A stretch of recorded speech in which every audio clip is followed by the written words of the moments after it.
Black holes represent one of the most extreme and fascinating predictions of Einstein's general theory of relativity. These cosmic monsters are regions of space-time where gravity has become so intense that nothing, not even light itself, can escape once it crosses a critical boundary. But here's the remarkable thing about black holes that makes them seem almost supernatural in their permanence. According to classical physics, they are absolutely indestructible. To understand why black holes are so stubbornly permanent, we need to dive into the mathematical heart of Einstein's equations. When Einstein published his field equations in 1915, he gave us a new way to think about gravity. Instead of Newton's force pulling objects together, Einstein showed us that massive objects actually warp the fabric of space-time itself. Imagine rolling a bowling ball onto a stretched rubber sheet, creating a depression that causes marbles to roll toward it. That's essentially how mass and energy curve space-time, creating what we experience as gravitational attraction. Black holes emerge as particular solutions to Einstein's equations, specifically when matter collapses under its own gravity to such an extreme degree that it creates a region from which escape becomes impossible. The boundary of this region is called the event horizon, and it marks the point of no return. Cross this invisible boundary, and you're doomed to fall toward the center, regardless of how powerful your rocket engines might be. What makes the event horizon so special isn't just that it traps things, it's that the horizon itself behaves according to very strict mathematical rules. The event horizon is what physicists call a null surface, meaning that light rays trying to escape from it remain forever frozen at the boundary. From the outside, time appears to slow down dramatically near the horizon due to gravitational time dilation. An outside observer would see an infalling object's clock tick slower and slower as it approaches the horizon, with the light from the object becoming increasingly redshifted until it fades from view. But the real key to understanding why black holes are indestructible lies in something called the trapped surface theorem. When matter collapses to form a black hole, it creates what physicists call trapped surfaces. These are regions where all possible light rays, whether pointed inward or outward, end up moving toward the center of the black hole. Once trapped surfaces form, they inevitably lead to the formation of an event horizon. And here's the crucial point. Once an event horizon exists, classical general relativity provides no mechanism for making it disappear. The mathematical foundation for this indestructibility was laid out in a famous theorem proved by Stephen Hawking in 1971, known as the area theorem. This theorem states something quite remarkable. Under classical conditions, the total area of all event horizons in the universe can never decrease. Individual black holes can merge and their horizons can grow, but the total horizon area always increases or stays the same. It never shrinks. The area theorem holds as long as two reasonable conditions are met. First, the weak energy condition must be satisfied, which essentially means that energy density is never negative as measured by any observer. Second, there can't be any naked singularities, meaning that all singularities must be hidden behind event horizons. These conditions seem very reasonable for ordinary matter and energy, making the area theorem extremely robust. This has profound implications for any attempt to destroy a black hole. Suppose you wanted to shrink a black hole by throwing negative energy into it. The area theorem tells us this is impossible under classical physics because negative energy densities would violate the weak energy condition. What if you tried to disrupt the black hole by hitting it with another massive object? The collision would only create a larger black hole with a bigger horizon area. The area theorem is relentless in its protection of black hole permanence. The no-hair theorems provide another layer of protection for black holes. These theorems, developed by physicists like Werner Israel, Brandon Carter, and others in the 1970s, state that black holes can be completely characterized by just three properties: their mass, their electric charge, and their angular momentum or spin. everything else about the matter that formed the black hole gets erased.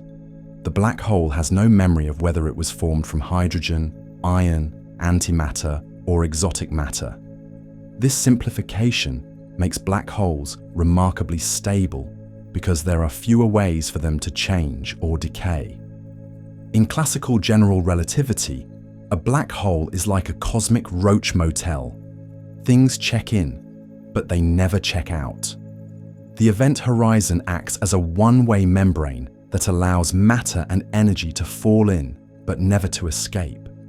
Every particle, every photon, every bit of information that crosses the horizon is forever lost to the outside universe, adding to the black hole's mass and making it even more massive and harder to destroy.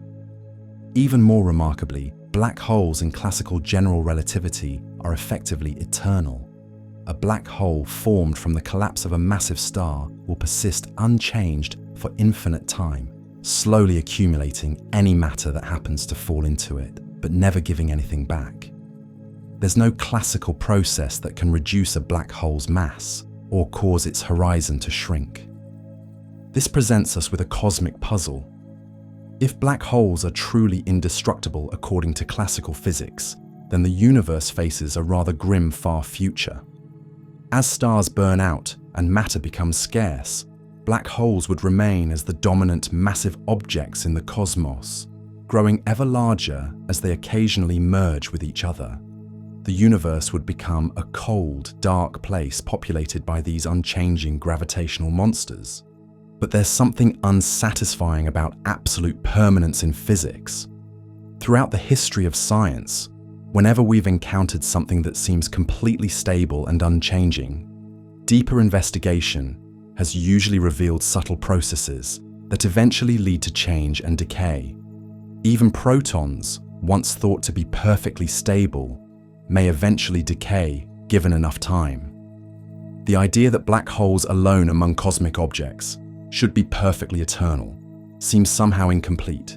The classical indestructibility of black holes also creates puzzles when we try to understand them in terms of thermodynamics. In the 1970s, Jacob Bekenstein proposed that black holes should have entropy proportional to the area of their event horizon. This was a revolutionary idea because it suggested that black holes are thermodynamical objects. But classical black holes can never decrease in entropy since their horizon area can never shrink. This would violate the normal expectation that isolated systems should be able to evolve toward equilibrium states of maximum entropy. Furthermore, if black holes have entropy, they should also have temperature. But classical black holes don't radiate anything, so their temperature would have to be absolute zero.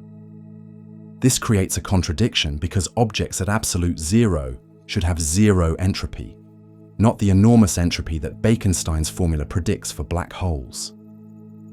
These puzzles suggest that classical general relativity, for all its success in describing black holes, might not be the complete story. The mathematics of classical black holes is beautiful and precise, but it may be missing crucial physics that only becomes apparent when we include quantum mechanical effects. The stage is set for a dramatic revelation. If classical physics makes black holes indestructible, then perhaps the key to their destruction lies beyond the classical realm. The quantum world, with its uncertainty principles and particle creation effects, might hold the secret to eventually dismantling these seemingly permanent cosmic structures. The question becomes, can quantum mechanics find a way around the ironclad classical prohibition against black hole destruction? This possibility opens up an entirely new chapter in our understanding of black holes and their ultimate fate. While classical general relativity declares them eternal and indestructible, quantum field theory in curved spacetime suggests a very different story. The marriage of quantum mechanics and general relativity reveals that black holes might not be the permanent fixtures we once thought them to be. Instead, they might slowly dissolve through quantum processes, returning their energy to the universe over unimaginably long timescales. The implications of this quantum revolution in black hole physics extend far beyond academic curiosity. Understanding how black holes might eventually evaporate affects our understanding of information theory, thermodynamics, and the ultimate fate of the universe itself. It also raises the tantalizing possibility that sufficiently advanced civilizations might find ways to accelerate or control black hole evaporation, turning these cosmic monsters into manageable energy sources. As we prepare to explore these quantum effects, we leave behind the certainties of classical general relativity and enter a realm where the fundamental nature of space-time, information, and reality itself becomes questionable. The indestructible black holes of Einstein's equations are about to meet their match in the strange and wonderful world of quantum field theory. The year 1974 marked a revolutionary moment in theoretical physics when Stephen Hawking announced one of the most surprising discoveries in the history of science. Black holes, those seemingly eternal gravitational prisons that classical physics declared indestructible, actually glow with a faint thermal radiation and slowly evaporate away. This discovery fundamentally changed our understanding of black holes and opened up the first genuine possibility for their destruction. Hawking's insight emerged from applying quantum field theory to the curved space-time around black holes. In flat, empty space, quantum mechanics tells us that what appears to be vacuum is actually buzzing with activity. Virtual particle pairs constantly pop into existence and annihilate each other in tiny fractions of a second. These quantum fluctuations are normally unobservable because the particles disappear before they can affect anything in the macroscopic world. But near a black hole's event horizon, something remarkable happens to these quantum fluctuations. The intense gravitational field near the horizon can separate virtual particle pairs before they have a chance to annihilate each other. One particle from the pair falls into the black hole, while its partner escapes to infinity. To an outside observer, it appears as though the black hole is spontaneously creating and emitting particles.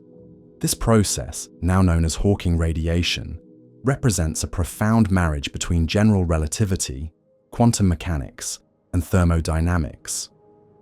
The escaping particles carry away energy, and since energy and mass are equivalent according to Einstein's famous equation E equals mc squared, the black hole must lose mass as it radiates. For the first time, we have a physical mechanism that can actually shrink a black hole's event horizon. The temperature of this Hawking radiation is inversely proportional to the black hole's mass. More massive black holes are colder, while smaller black holes are hotter. The precise relationship is that the temperature equals about 6 times 10 to the minus 8. Kelvin divided by the black hole's mass measured in solar masses. This means a black hole with the mass of our Sun would have a temperature of roughly 60 billionths of a Kelvin, which is extraordinarily cold, far colder than the current cosmic microwave background temperature of about 2.7 Kelvin. The incredibly low temperature of stellar mass black holes reveals why Hawking radiation wasn't discovered earlier. These black holes emit so little radiation that detecting it directly is essentially impossible with current technology. A solar mass black hole radiates with a power of only about 10 to the minus 28 watts, which is utterly negligible compared to any other astrophysical energy source. You would need to wait longer than the current age of the universe just to collect enough Hawking radiation to power a small light bulb for a single second. But while the radiation is weak, it's relentless.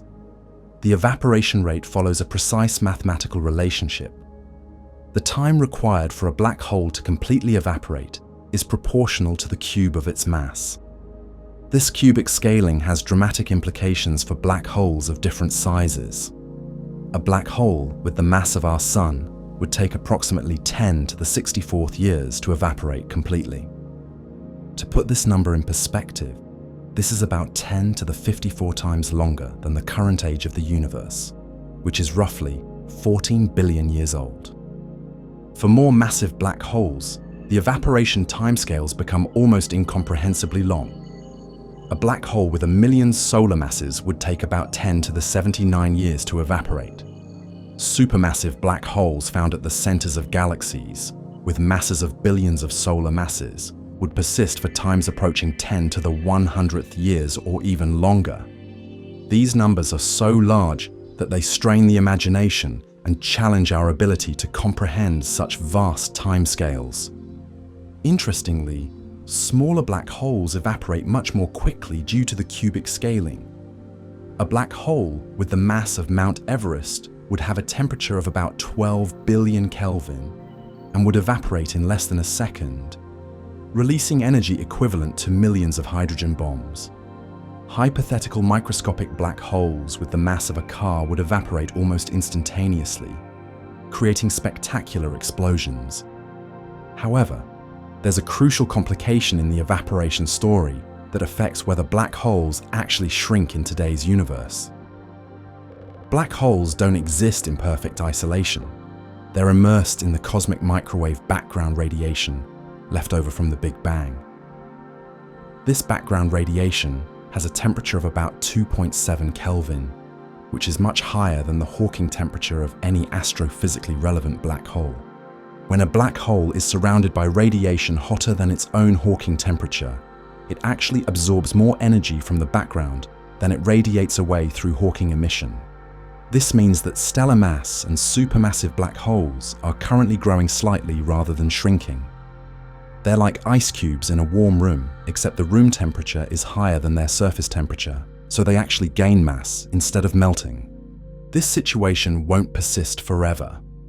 As the universe continues to expand and cool, the temperature of the cosmic microwave background decreases. Eventually, probably in about 10 to the 13th years, the background temperature will drop below the Hawking temperature of stellar mass black holes. At that point, these black holes will finally begin their slow journey toward complete evaporation. For supermassive black holes, the wait will be much longer. These giants are so cold that the cosmic microwave background won't cool below their Hawking temperature for an almost unimaginable length of time. But eventually, even these monsters will begin to evaporate once the universe becomes cold enough. As a black hole evaporates, its mass decreases, which causes its temperature to increase according to the inverse relationship between mass and temperature. This creates a runaway process in the final stages of evaporation.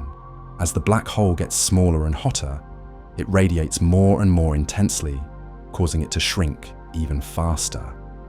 The final moments of a black hole's life are dramatically different from the slow, steady evaporation that characterizes most of its existence. In the last second of its life, a black hole releases more energy than it radiated during all the previous eons combined. The final explosion would be visible across cosmological distances and would release energy equivalent to millions of large nuclear weapons. This explosive finale stands in stark contrast to the gentle, nearly imperceptible evaporation that dominates the black hole's lifetime. But what exactly happens at the very end of this evaporation process remains one of the most hotly debated questions in theoretical physics. Does the black hole evaporate completely, leaving nothing behind but radiation scattered across space? Or does something remain, some sort of remnant that preserves information about everything that ever fell into the black hole? The question of complete evaporation versus remnants touches on some of the deepest problems in modern physics, particularly the information paradox. If black holes evaporate completely, then all the information about the particles that formed them appears to be destroyed, which would violate a fundamental principle of quantum mechanics, that information must be conserved. But if remnants persist, they would have to contain enormous amounts of information in an incredibly tiny space, which creates its own set of physical paradoxes. Some physicists argue that the evaporation process must leave behind Planck-scale remnants. tiny objects with dimensions around 10 to the minus 35 meters that somehow encode all the information that fell into the original black hole. Others propose that information escapes gradually during the evaporation process through subtle correlations in the Hawking radiation, allowing for complete evaporation without information loss. Recent developments in theoretical physics, particularly the concept of black hole complementarity and the holographic principle, suggest that the resolution might be even more radical. These ideas propose that the interior of a black hole might not exist as an independent region of space-time, but rather as a holographic projection of information encoded on the event horizon. Regardless of how the information paradox is ultimately resolved, Hawking evaporation represents the first scientifically credible mechanism for black hole destruction. While classical general relativity makes black holes eternal and indestructible, quantum mechanics provides a pathway, albeit an extremely slow one, for their eventual elimination. The discovery of Hawking radiation also revealed that black holes obey the laws of thermodynamics in a precise mathematical sense. They have temperature, entropy, and they can be in thermal equilibrium with their surroundings. This thermodynamic behavior provides important clues about the fundamental nature of space-time and gravity, suggesting deep connections between geometry, information, and thermodynamics that we're only beginning to understand. For practical purposes, natural Hawking evaporation is far too slow to be useful for actually destroying black holes within any reasonable time frame. Even the smallest astrophysical black holes would outlive virtually everything else in the universe by enormous factors. But the existence of this evaporation process raises an intriguing question.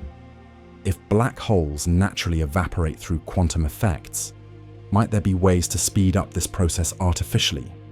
This question leads us to consider whether sufficiently advanced technology might find ways to enhance or accelerate black hole evaporation.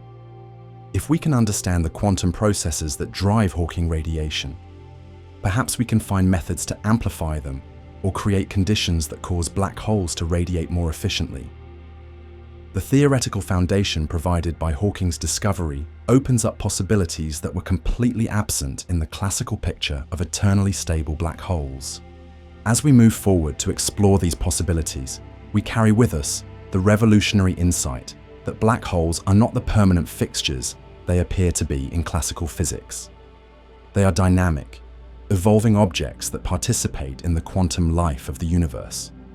While their natural lifespans are incomprehensibly long, they do have finite lifetimes, and this finitude opens the door to speculation about ways to influence or accelerate their demise. The discovery of Hawking radiation revealed that black holes slowly evaporate, but the natural process is so incredibly slow that it offers no practical hope for destroying black holes within any reasonable time frame. However, this same discovery opened up an entirely new possibility. If black holes have temperature and emit thermal radiation, perhaps we can find ways to extract energy from them more efficiently than waiting for spontaneous evaporation. This leads us to one of the most fascinating thought experiments in modern physics, known as black hole mining. The concept of black hole mining emerged from the work of physicists William Unruh and Robert Wald in 1982. They realized that if black holes have temperature, then they should be surrounded by a thermal atmosphere of particles and radiation, much like the hot air surrounding a campfire. Just as we can extract energy from any hot object by placing it in contact with something cooler, we might be able to extract energy from a black hole's thermal atmosphere using carefully designed apparatus.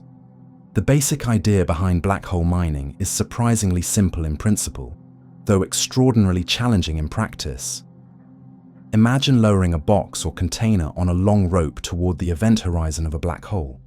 As the box approaches the horizon, it enters the black hole's thermal atmosphere, where virtual particles are constantly being created by the curved space-time. Some of these particles would fall into the box, carrying energy with them. When you pull the box back up to a safe distance, you've effectively extracted energy from the black hole's thermal field. The energy comes from the particles that fell into your collection device while it was immersed in the hot atmosphere near the horizon. Since these particles originated from the black hole's thermal emission, extracting them reduces the black hole's total energy and therefore its mass. This process is fundamentally different from simply waiting for Hawking radiation to escape naturally. Instead of passively collecting the tiny trickle of particles that happen to escape to infinity, black hole mining involves actively harvesting energy from the much more intense thermal activity that occurs closer to the event horizon. The closer you can get your collection apparatus to the horizon, the more energy you can potentially extract per unit time. The mathematics of black hole thermodynamics tells us that this mining process should be more efficient than natural evaporation. While a black hole radiates power that goes as the inverse square of its mass, the energy density in its thermal atmosphere is much higher closer to the horizon. By positioning collection devices in this denser thermal environment, you can in principle extract energy at a much faster rate than the black hole loses energy through spontaneous Hawking radiation. But before we get too excited about the prospects of black hole mining, we need to confront the enormous practical challenges that make this process extraordinarily difficult to implement. The first and most obvious problem is simply getting close enough to the black hole to access its thermal atmosphere without being destroyed by tidal forces. Tidal forces near a black hole are incredibly intense.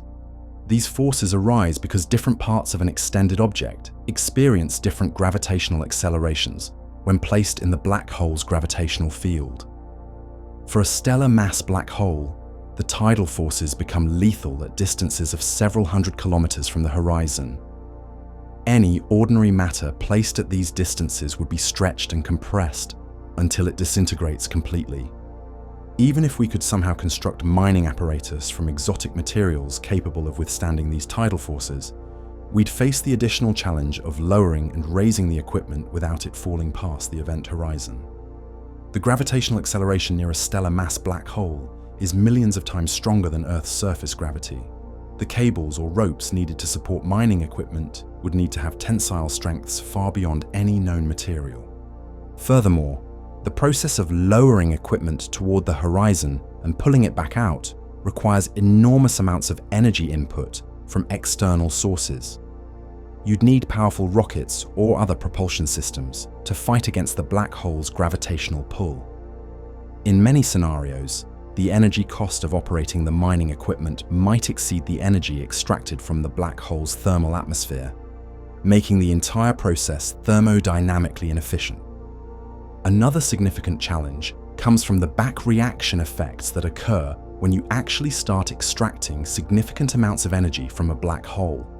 As you remove energy from the black hole's thermal atmosphere, the black hole's mass decreases, which causes its temperature to increase according to the inverse relationship between mass and temperature. Higher temperature means more intense thermal activity, but it also means more violent conditions near the horizon. This back reaction creates a complex feedback loop. As you extract energy and the black hole gets smaller and hotter, the increased thermal activity might initially make mining more efficient.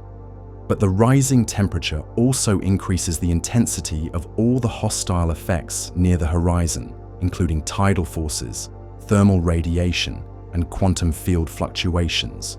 Eventually, these effects could become so severe that they damage or destroy the mining equipment.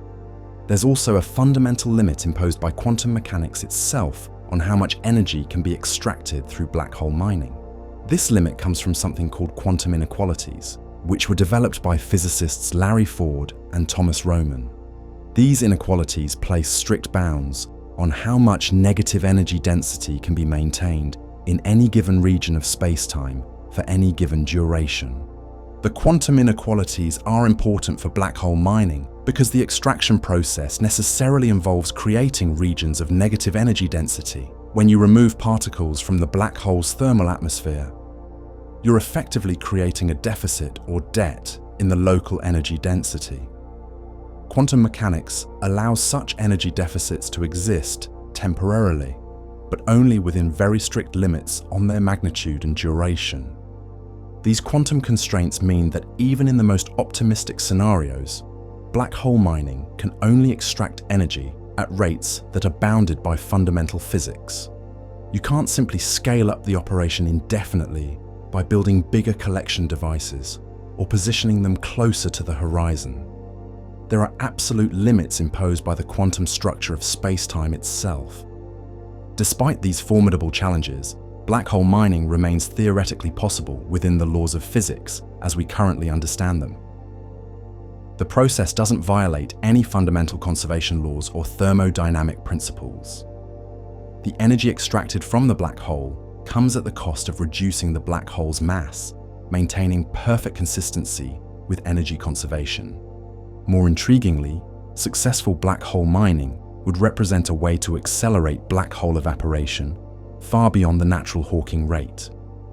While a solar mass black hole would naturally take 10 to the 64th years to evaporate through spontaneous Hawking radiation, efficient mining operations could potentially reduce this timescale dramatically, though still leaving it astronomically long by human standards. The concept of black hole mining also connects to broader questions about the thermodynamics of gravity and the nature of space-time itself. If black holes can be treated as thermodynamic systems from which energy can be extracted, this suggests deep connections between gravity, quantum mechanics, and information theory that we're only beginning to understand. Some theoretical physicists have proposed more exotic mining schemes that might be more efficient than the simple box-lowering approach. These include using carefully engineered quantum fields or exotic matter configurations to enhance the energy extraction process. However, all such schemes remain highly speculative and would require technologies far beyond our current capabilities. Another approach to black hole mining involves using strings or filaments instead of boxes. A long string lowered toward the event horizon could potentially collect particles along its entire length, making the energy extraction more efficient than point-like collection devices. The string could also be more flexible in responding to the intense gravitational environment near the horizon. But even string-based mining faces similar fundamental challenges. The string would need to be made from materials with impossible strength-to-weight ratios, and the energy costs of manipulating such strings in the black hole's gravitational field would be enormous. The quantum inequalities would still limit the total energy extraction rate, regardless of the specific collection mechanism employed. Perhaps the most realistic scenarios for black hole mining involve much smaller, artificially created black holes, rather than the stellar mass monsters that occur naturally. Microscopic black holes, if they could be created and controlled, would have much higher temperatures and would evaporate much more quickly. Their smaller mass would make them easier to manipulate, and their shorter lifetimes would make energy extraction more urgent and potentially more worthwhile. However, creating controllable microscopic black holes remains far beyond our current technological capabilities and may be impossible for fundamental physics reasons. The energy densities required to create such objects are comparable to those that existed in the first moments after the Big Bang, and containing or controlling them would present unprecedented engineering challenges. The study of black hole mining has also led to important insights about the relationship between energy extraction and information. Since the particles extracted from a black hole's thermal atmosphere carry information as well as energy, mining operations could potentially provide a way to retrieve information that has fallen into the black hole. This connects black hole mining to the fundamental question of information preservation in black hole physics. As we consider the theoretical possibilities and practical limitations of black hole mining, we begin to see that while the process offers a conceptual pathway to accelerated black hole destruction, it remains far beyond our current technological reach. The engineering challenges are so severe that black hole mining may remain forever in the realm of thought experiments rather than practical energy extraction schemes. Nevertheless, the very existence of this theoretical possibility represents an important advance in our understanding of black hole physics. It shows that black holes are not completely isolated systems, but can participate in energy exchange with their surroundings under the right conditions. This insight opens up new avenues for thinking about black hole manipulation and control, even if practical implementation remains extraordinarily challenging. The concept of black hole mining also raises intriguing questions about what advanced civilizations might be capable of achieving. While such operations are impossible for us today, perhaps sufficiently advanced technology could overcome the engineering obstacles and make black hole mining a practical source of energy. This speculation leads us naturally to consider other ways that exotic physics might provide pathways to black hole destruction. Throughout our exploration of black hole physics, we've encountered a fundamental barrier established by Hawking's area theorem. Under classical conditions, the area of a black hole's event horizon can never decrease. This theorem seems to make black hole destruction impossible by any classical means. However, buried within the mathematical fine print of this theorem lies a potential loophole that could, in principle, provide a pathway to black hole destruction. The key lies in something that sounds almost impossible: negative energy. To understand how negative energy might provide an escape route from the area theorem's iron grip, we need to examine the precise conditions under which the theorem applies. Hawking proved that horizon areas cannot decrease as long as the weak energy condition is satisfied throughout spacetime. The weak energy condition is a seemingly reasonable requirement that the energy density measured by any observer should never be negative. In our everyday experience, negative energy seems absurd. All familiar forms of matter and radiation carry positive energy density. A kilogram of matter contains positive rest mass energy according to Einstein's E equals mc squared. Light carries positive electromagnetic energy. Even the kinetic energy of moving objects is always positive. The idea that energy density could somehow become negative appears to violate our most basic intuitions about the physical world. But quantum mechanics, as usual, reveals a reality far stranger than our classical intuitions suggest. In the quantum world, the very concept of empty space becomes problematic. What appears to be perfect vacuum is actually filled with quantum field fluctuations, virtual particle pairs constantly popping in and out of existence on timescales so brief that they normally can't be directly observed. These quantum fluctuations have a remarkable property. While their average energy density is positive, they can create localized regions where the energy density temporarily becomes negative. This happens because the quantum uncertainty principle allows energy conservation to be violated for extremely short periods of time, enabling the creation of virtual particles with negative energy. The most famous example of negative energy in quantum mechanics appears in the Casimir effect, discovered by Dutch physicist Hendrik Casimir in 1948. When two uncharged parallel metal plates are placed very close together in vacuum, they experience an attractive force that pulls them toward each other. This force arises because the quantum field fluctuations between the plates are restricted compared to the fluctuations in the surrounding free space. The region between Casimir plates contains fewer allowed quantum field modes than the surrounding vacuum, creating a deficit in the local energy density. This energy deficit represents genuine negative energy density, measured relative to the energy density of empty space far from the plates. The Casimir effect has been experimentally verified many times and represents conclusive proof that negative energy density can exist in nature. Other quantum systems can also produce negative energy densities under carefully controlled conditions.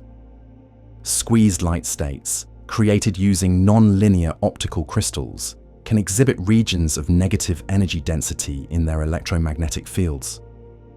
Certain configurations of quantum fields in curved spacetime can also generate negative energy densities through processes similar to those that create Hawking radiation.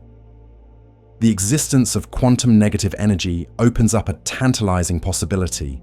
If you could somehow direct a sustained flow of negative energy into a black hole, it might be possible to reduce the black hole's mass and shrink its event horizon, directly violating the classical area theorem. The negative energy would subtract from the black hole's total mass energy, potentially providing a mechanism for active black hole destruction.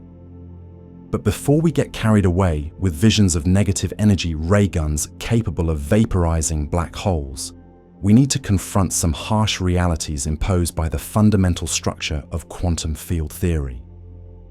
While negative energy density can exist, it cannot exist in arbitrary quantities for arbitrary durations.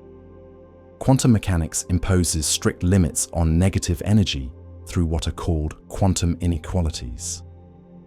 The quantum inequalities were developed by physicists Larry Ford and Thomas Roman in the 1990s as a way to understand the fundamental constraints that quantum field theory places on negative energy phenomena.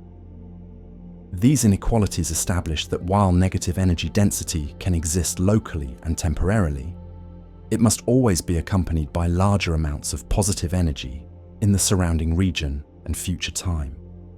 Think of quantum inequalities as a cosmic credit system. Quantum mechanics allows you to borrow negative energy from the vacuum, but you must pay it back with interest in the form of positive energy. The more negative energy you borrow, the more positive energy you must provide to balance the books. And the longer you want to maintain the negative energy, the more expensive the positive energy payback becomes. The mathematical form of the quantum inequalities shows that the magnitude of negative energy density that can be maintained is inversely related to both the size of the region where it exists and the duration for which it persists. If you want to create a large region of negative energy density, it can only exist for an extremely brief time.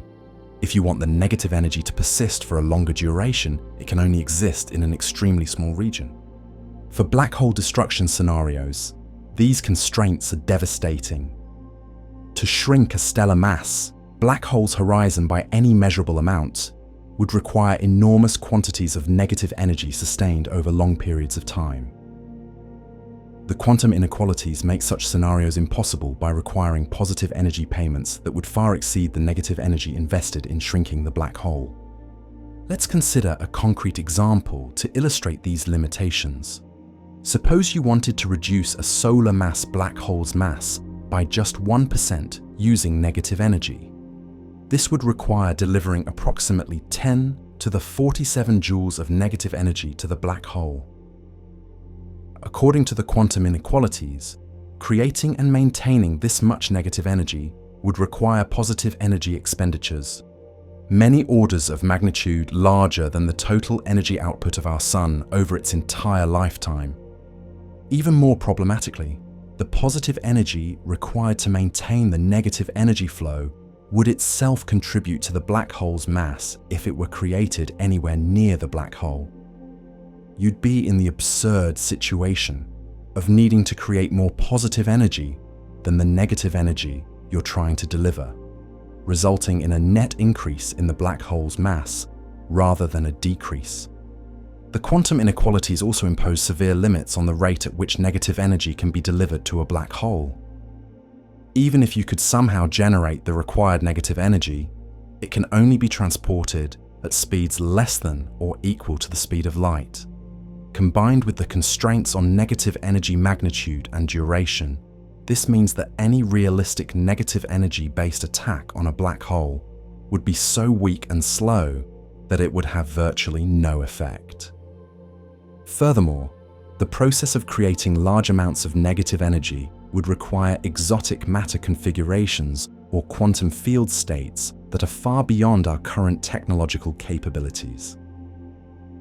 The energy densities and field strengths needed to generate significant negative energy effects would require machinery operating at the Planck scale. where quantum gravity effects become important and our current understanding of physics breaks down. Some theoretical physicists have proposed exotic scenarios involving traversable wormholes or Alcubierre warp drives that might provide more efficient ways to generate and transport negative energy. However, all such proposals require exotic matter with properties that may be impossible to achieve in practice. The exotic matter needed for these scenarios would need to violate the quantum inequalities themselves, creating a logical contradiction. Another approach to negative energy-based black hole destruction involves using the negative energy densities that naturally occur in Hawking radiation itself. The Hawking radiation process creates negative energy flux flowing into the black hole while positive energy escapes to infinity. In principle, you might be able to enhance or redirect this natural negative energy flux to accelerate the black hole's evaporation. However, even this more modest approach faces serious obstacles. The natural negative energy flux in Hawking radiation is incredibly weak for astrophysically relevant black holes. Enhancing this flux would require manipulating quantum fields near the event horizon under conditions of extreme gravitational stress, presenting technological challenges that seem insurmountable. There's also a fundamental theoretical problem with using enhanced negative energy flux to destroy black holes. As you remove mass from the black hole through negative energy injection, the black hole's temperature increases, which in turn increases the intensity of its Hawking radiation and the associated quantum field fluctuations. These enhanced fluctuations could disrupt or destroy any apparatus trying to manipulate the negative energy flux. Despite these formidable obstacles, the theoretical possibility of negative energy-based black hole destruction represents an important conceptual breakthrough. It shows that the area theorem's protection of black holes is not absolute, but depends on maintaining specific energy conditions. Violating these conditions, even slightly, opens up possibilities that are completely absent in classical general relativity. The study of negative energy in black hole physics has also led to important insights about the relationship between quantum mechanics, general relativity, and thermodynamics. The fact that quantum effects can create negative energy densities suggests that our classical understanding of energy and matter is incomplete. The universe may be far stranger and more malleable than we previously imagined. Some cutting-edge theoretical research explores whether future technologies might find ways to circumvent or minimize the constraints imposed by quantum inequalities. These speculative investigations involve exotic quantum field configurations, higher dimensional physics, and modified theories of gravity. While such research remains highly theoretical, it keeps alive the possibility that sufficiently advanced civilizations might develop techniques for large-scale negative energy manipulation. The connection between negative energy and black hole destruction also raises profound questions about the ultimate limits of technology and engineering. If negative energy effects remain forever constrained by quantum inequalities, then there may be fundamental physical limits on what any civilization, no matter how advanced, can achieve in terms of manipulating black holes or space-time itself. Alternatively, if future discoveries reveal ways to overcome or circumvent these quantum constraints, it could open up possibilities for technologies that seem magical by today's standards. Black hole destruction through negative energy manipulation could become as routine as nuclear reactions are today, representing a level of technological mastery over the fundamental forces of nature that would transform civilization beyond recognition. As we move forward in our exploration of black hole destruction mechanisms, the lesson of negative energy serves as both inspiration and warning. It shows us that apparent impossibilities in classical physics may have quantum loopholes, but it also demonstrates that these loopholes often come with their own severe restrictions. The universe may be stranger than we think, but it's also more cleverly protected against easy manipulation than our boldest fantasies might suggest. If directly destroying a black hole's mass proves impossible through classical means and extraordinarily difficult through quantum effects, perhaps we can approach the problem differently. Instead of attacking the black hole's total mass directly, what if we could systematically strip away its other properties first? Real black holes aren't just characterized by their mass. They can also possess electric charge and angular momentum, or spin. By removing these additional properties, we might be able to reduce the black hole to its most basic form and perhaps discover new vulnerabilities in the process. The complete description of a black hole in general relativity requires three parameters, as established by the no-hair theorems we discussed earlier. These are the mass m, the electric charge q, and the angular momentum j, usually expressed as the spin parameter a equals j divided by mc. Together, these three quantities completely specify the geometry of space-time around the black hole, described mathematically by the Kerr-Newman solution to Einstein's field equations. The most general black hole, with both charge and spin, creates a remarkably complex gravitational field. The spinning motion drags space-time itself around the black hole in a phenomenon called frame dragging. The electric charge creates additional electromagnetic fields that interact with the gravitational effects. But here's the key insight. While the total mass energy of such a black hole includes contributions from all three properties, not all of this mass is equally inaccessible. The crucial concept for understanding black hole energy extraction is the irreducible mass, introduced by physicist Dimitrios Christodoulou in 1970. The irreducible mass represents the minimum possible mass that a black hole can have, corresponding to a non-rotating, electrically neutral Schwarzschild black hole. Any black hole with charge or spin has a total mass greater than its irreducible mass, and the difference represents energy that can, in principle, be extracted. For a Kerr-Newman black hole with mass m, charge q, and spin parameter a, the irreducible mass m irreducible is given by a specific mathematical formula involving the horizon area. The remarkable thing about this formula is that it shows how much of the black hole's mass is locked away forever versus how much might be extractable through clever engineering. In the case of a maximally spinning black hole, where the spin parameter a approaches its maximum possible value of mc, the irreducible mass is only about 71% of the total mass.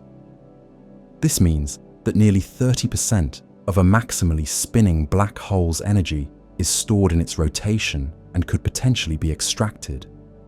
For charged black holes, similar fractions of energy are stored in the electromagnetic field and could theoretically be removed. The most famous mechanism for extracting rotational energy from spinning black holes is the Penrose process, discovered by mathematician Roger Penrose in 1969. This process takes advantage of a peculiar region outside the event horizon of rotating black holes called the ergosphere. Within the ergosphere, space-time is dragged around so strongly by the black hole's rotation that nothing can remain stationary relative to distant observers. The Penrose process works by sending an object into the ergosphere and having it split into two pieces. One piece falls into the black hole, while the other escapes to infinity. If the splitting is arranged correctly, the escaping piece can carry away more energy than the original object possessed, with the extra energy coming from the black hole's rotational motion. This process can, in principle, extract energy until the black hole stops spinning entirely. However, the classical Penrose process is extremely inefficient for practical energy extraction. The energy gains per operation are small, and the process requires precise navigation through the treacherous gravitational environment near the black hole. More importantly, each operation extracts only a tiny fraction of the available rotational energy, making the complete spin down of a black hole through Penrose processes impractically slow. A much more efficient mechanism for extracting rotational energy is superradiance, a quantum mechanical phenomenon that occurs when waves interact with rotating black holes. When electromagnetic waves, gravitational waves, or other field perturbations with appropriate frequencies and angular momentum are incident on a spinning black hole, they can be amplified rather than absorbed. The amplified waves carry away more energy than was originally sent in, with the extra energy coming from the black hole's rotation. Superradiance occurs because the rotating black hole creates a preferred direction in spacetime through frame dragging effects. Waves that are co-rotating with the black hole, meaning they have the same sense of rotation, can extract energy from the black hole's rotational motion. The effect is most pronounced for waves with frequencies that match specific resonant conditions determined by the black hole's spin rate and the properties of the incident radiation. The efficiency of superradiant energy extraction can be dramatically enhanced through a thought experiment known as the black hole bomb, proposed by physicist Yakov Zeldovich in 1971 and later developed by others. Imagine surrounding a spinning black hole with a perfectly reflecting spherical mirror at some distance outside the ergosphere. Superradiant waves bouncing back and forth between the black hole and the mirror would be amplified on each round trip, creating an exponentially growing cascade of energy extraction. In this black hole bomb scenario, the energy extraction rate would increase exponentially until either the black hole's rotation was completely exhausted or the mirror was destroyed by the intense radiation. Theoretical calculations suggest that such a system could extract the rotational energy of a black hole in a timescale much shorter than the black hole's natural lifetime, potentially reducing extraction times from cosmological scales to merely astronomical ones. But before we get too excited about building mirrors around black holes, we need to acknowledge the enormous practical challenges. Constructing a spherical mirror large enough to surround a black hole and strong enough to withstand the intense gravitational and electromagnetic stresses would require materials and engineering capabilities far beyond anything we can currently imagine. The mirror would need to maintain perfect reflectivity under conditions of extreme space-time curvature and intense radiation bombardment. Moreover, the black hole bomb scenario relies on idealized conditions that would be extremely difficult to achieve in practice. Real materials have finite reflectivity and would eventually absorb enough energy to heat up and break down.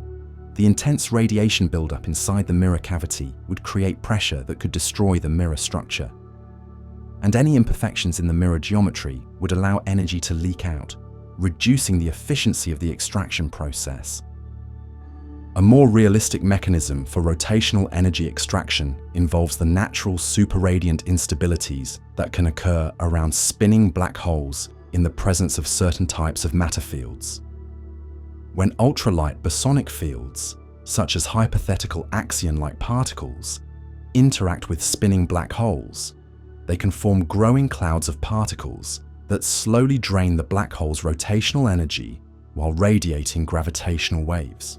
These superradiant instabilities represent a natural process by which spinning black holes can lose their angular momentum over time, scales much shorter than their evaporation timescales.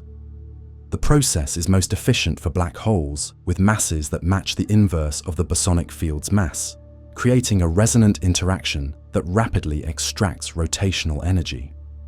While we don't know if the required ultralight bosonic fields actually exist in nature, their possible existence provides a natural mechanism for black hole spin-down. The extraction of electric charge from black holes presents a different set of challenges and opportunities. Highly charged black holes are inherently unstable due to a process called Schwinger pair production. When the electric field near a charged black hole becomes sufficiently intense, it can spontaneously create electron-positron pairs from the vacuum. The particles with charge opposite to the black hole fall into it, neutralizing some of the charge, while the like-charged particles escape to infinity. This Schwinger discharge process is so efficient that astrophysical black holes are expected to lose any significant electric charge very rapidly, typically within microseconds or less. The process continues until the black hole's electric field becomes too weak to drive further pair production, leaving behind a nearly neutral black hole. Unlike rotational energy extraction, charge neutralization happens automatically and doesn't require any external intervention or exotic technology. The rapid discharge of black hole charge through Schwinger pair production illustrates an important principle. Nature tends to eliminate extreme configurations that violate certain stability criteria. Highly charged black holes are unstable and naturally evolve toward more stable, neutral states. This suggests that charge extraction is not a viable long-term strategy for black hole destruction because charged black holes don't remain charged for very long.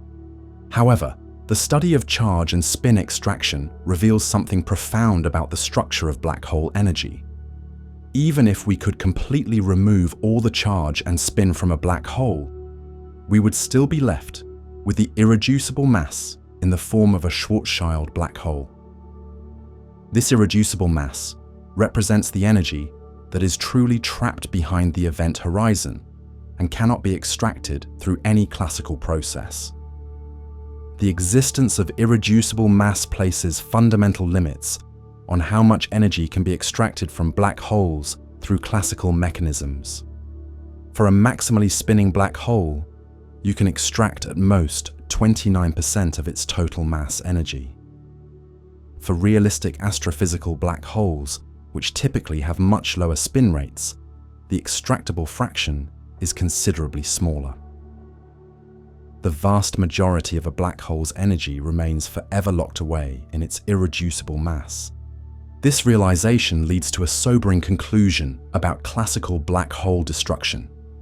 Even the most efficient classical energy extraction processes can only partially dismantle a black hole. You can strip away its spin and charge, reducing it to its most basic form, but you cannot eliminate it entirely. The irreducible mass represents an absolute barrier to complete black hole destruction through classical means. The concept of irreducible mass also connects to deep questions about the nature of gravitational energy and the structure of space-time. The irreducible mass represents pure gravitational binding energy, the energy required to create the curved space-time geometry that defines the black hole. This energy cannot be extracted because there's no classical mechanism for undoing the space-time curvature without violating the principles of general relativity. From a practical standpoint, the extraction of rotational energy from black holes could potentially provide enormous amounts of useful energy for advanced civilizations. A single stellar mass black hole, spinning at maximum rate, contains rotational energy equivalent to the total energy output of our Sun over millions of years. Tapping into even a small fraction of this energy could power technological civilizations for vast periods of time. The Blanford-Zanarjek mechanism, discovered by Roger Blanford and Roman Zanarjek in 1977, provides a more realistic framework for rotational energy extraction that might actually operate in nature.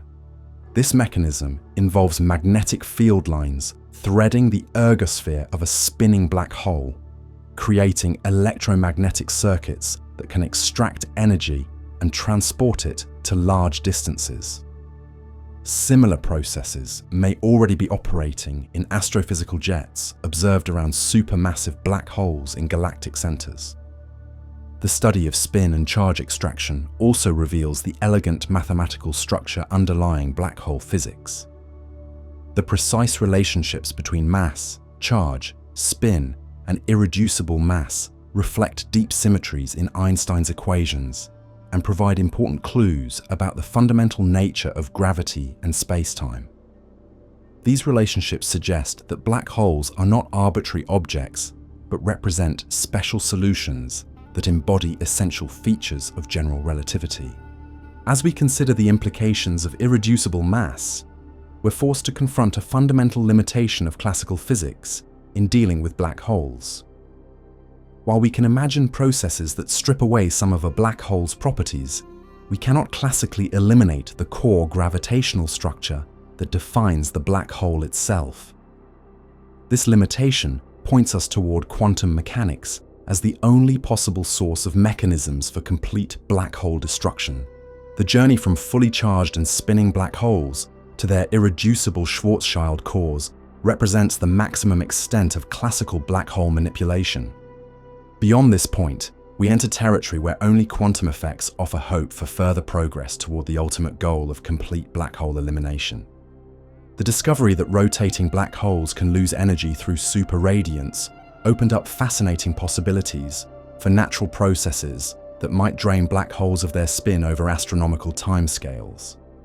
But recent theoretical developments have revealed even more dramatic scenarios involving exotic particles and fields that could, under the right conditions, create spectacular instabilities around spinning black holes. These processes, while highly speculative and dependent on the existence of particles we haven't yet discovered, could potentially strip away rotational energy far more efficiently than classical mechanisms. The story begins with a remarkable class of hypothetical particles called ultralight bosons, particularly axion-like particles that arise in certain extensions of the standard model of particle physics. These particles would have extraordinarily small masses, potentially billions of times lighter than electrons, making them virtually impossible to detect directly with current experimental techniques. While we have no confirmed evidence that such particles exist, they appear naturally in many theoretical frameworks attempting to solve outstanding problems in fundamental physics. When an ultralight bosonic field encounters a spinning black hole, something extraordinary can happen. The superradiant interaction between the field and the black hole can become unstable, leading to an exponential growth of the field around the black hole. This process, known as superradiant instability, can create vast clouds of bosonic particles that slowly but steadily drain the black hole's rotational energy, while growing ever larger and more massive. The physics behind superradiant instability is both elegant and complex. When the frequency of the bosonic field matches certain resonance conditions determined by the black hole's mass and spin, the field can extract energy from the black hole's rotation more efficiently than it loses energy through other processes. This creates a positive feedback loop where the growing field extracts more energy, which allows it to grow even further, leading to exponential amplification. The resonance condition for maximum instability occurs when the mass of the ultralight boson is approximately equal to the gravitational binding energy scale of the black hole. For stellar mass black holes, this corresponds to boson masses around 10 to the minus 12 electron volts. For supermassive black holes with masses of millions or billions of suns, the optimal boson mass would be correspondingly smaller, down to 10 to the minus 18 electron volts, or even less. These incredibly light particles would behave more like classical fields than ordinary matter, forming coherent quantum states that extend over vast distances around the black hole. The resulting boson cloud could grow to have a radius hundreds or thousands of times larger than the black hole's event horizon, creating a gossamer sphere of invisible particles, slowly siphoning away the black hole's angular momentum.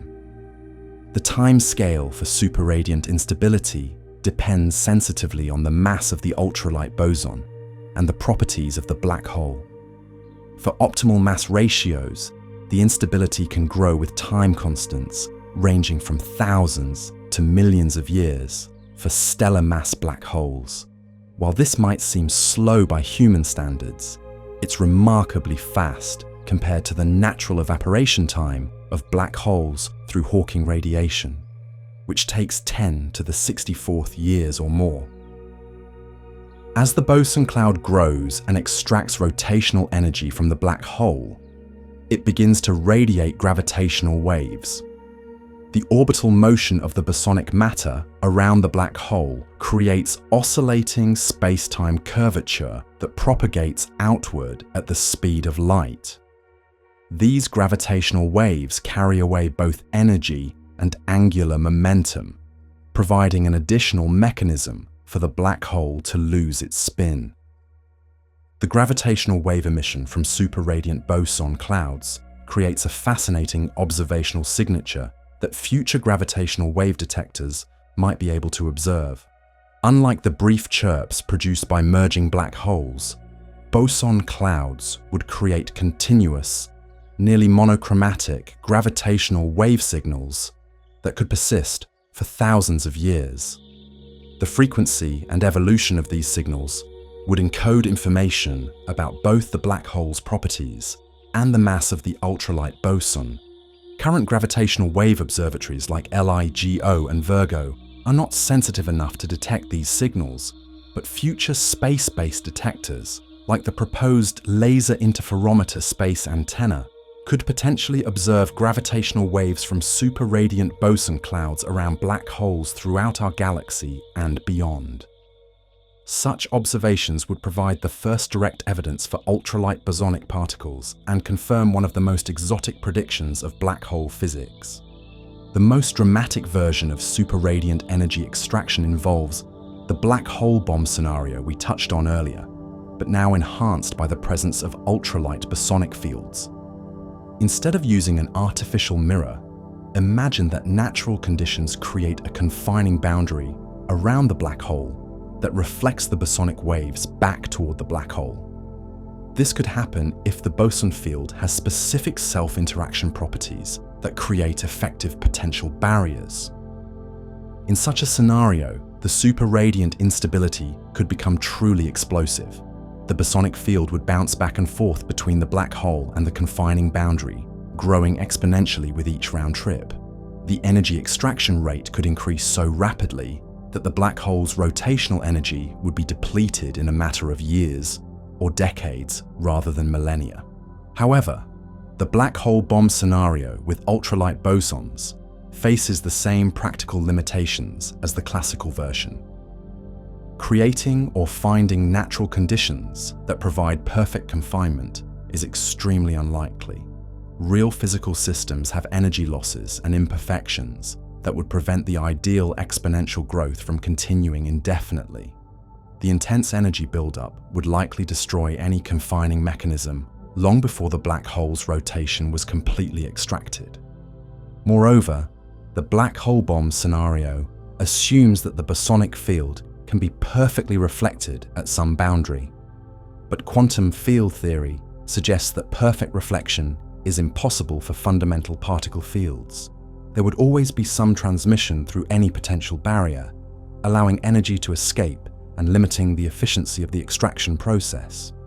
A more realistic but still speculative scenario involves multiple species of ultralight bosons with different masses. Each species would resonate with the black hole at different spin rates, creating a cascade effect where one type of boson spins down the black hole until it reaches the resonance condition for the next type. This could potentially create a more complete extraction of rotational energy than single species interactions. The study of super-radiant instabilities has also revealed important connections between black hole physics and cosmology.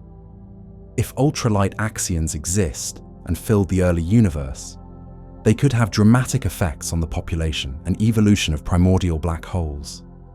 Black holes formed in the early universe could have been spun down by axion clouds, affecting their subsequent evolution and potentially their survival to the present day. Some theoretical models suggest that super-radiant instabilities could even affect the growth of supermassive black holes in the centers of galaxies.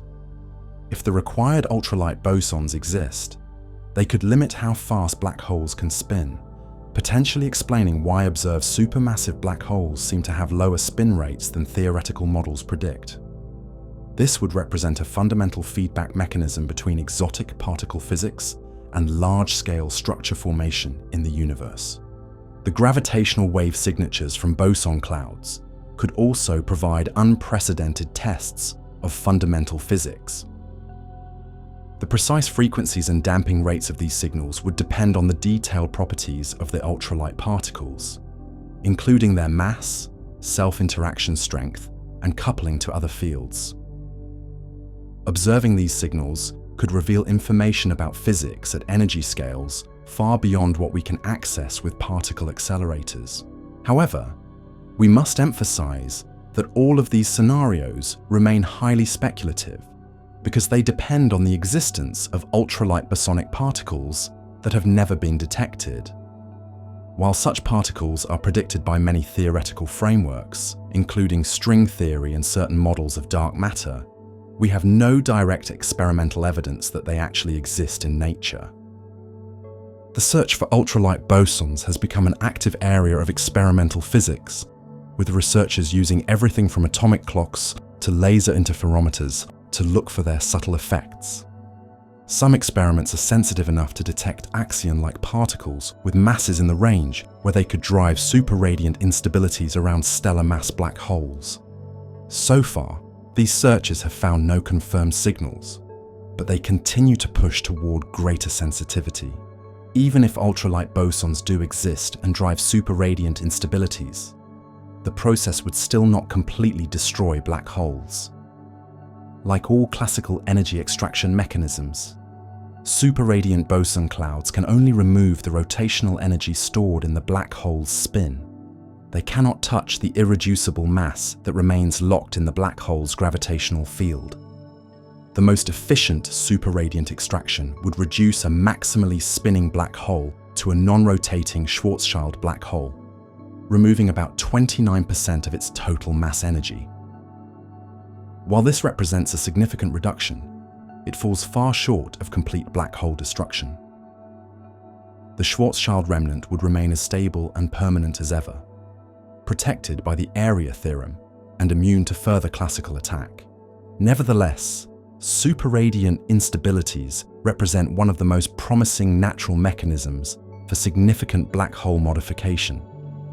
If the required ultralight particles exist, these processes could be operating throughout the universe right now, slowly spinning down black holes and radiating gravitational waves that carry the signatures of exotic physics beyond the standard model.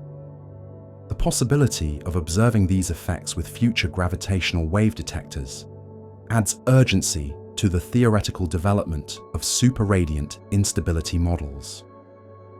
We may be on the verge of opening an entirely new window into both black hole physics and fundamental particle physics, using gravitational waves as messengers from some of the most extreme environments in the universe. The study of boson clouds and superradiant instabilities also illustrates how black hole physics continues to surprise us with unexpected connections to other areas of science. What began as a purely academic exercise in general relativity has evolved into a potential probe of dark matter, quantum field theory, and cosmic evolution. Black holes, once thought to be simple and characterless, are revealing themselves to be remarkably complex and dynamic objects that participate in the full richness of physical phenomena. As we continue our exploration of black hole destruction mechanisms, the lesson from superradiant instabilities is both encouraging and sobering. Nature may provide mechanisms for dramatic black hole evolution that operate much faster than simple Hawking evaporation, but even these exotic processes cannot overcome the fundamental protection provided by the irreducible mass. The core of the black hole remains as indestructible as ever, challenging us to look beyond classical physics for complete solutions to the black hole destruction problem. After exploring the subtle and sophisticated mechanisms that might theoretically allow for black hole destruction or energy extraction, it's time to address some of the more intuitive but fundamentally flawed approaches that often appear in popular discussions of black hole physics. These misconceptions persist because they seem to make common sense based on our everyday experience with ordinary matter and energy. However, the extreme conditions near black holes operate according to principles that often contradict our earthbound intuitions about how the universe works. The most persistent misconception about black hole destruction involves antimatter. In science fiction and popular imagination, antimatter is often portrayed as the ultimate weapon capable of annihilating any form of ordinary matter.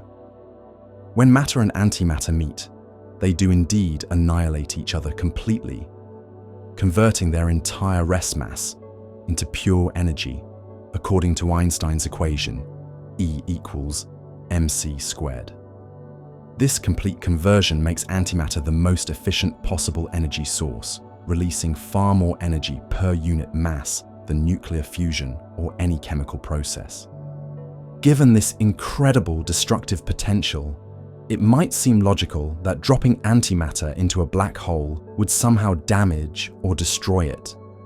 Perhaps the antimatter would annihilate with matter inside the black hole, creating a massive explosion that could disrupt the black hole's structure.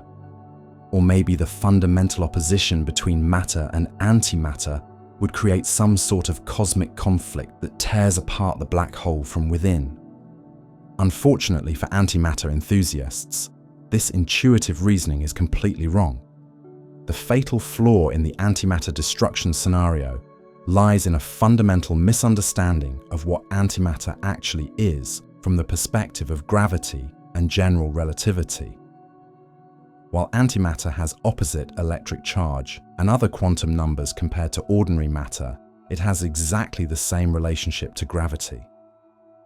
Antimatter falls down in gravitational fields just like ordinary matter, and it contributes positive energy to the total mass energy of any system. When you drop antimatter into a black hole, you're simply adding mass energy to the black hole, just as you would by dropping in any other form of matter or energy. The black hole doesn't care whether the infalling energy comes from protons, antiprotons, photons, or any other source.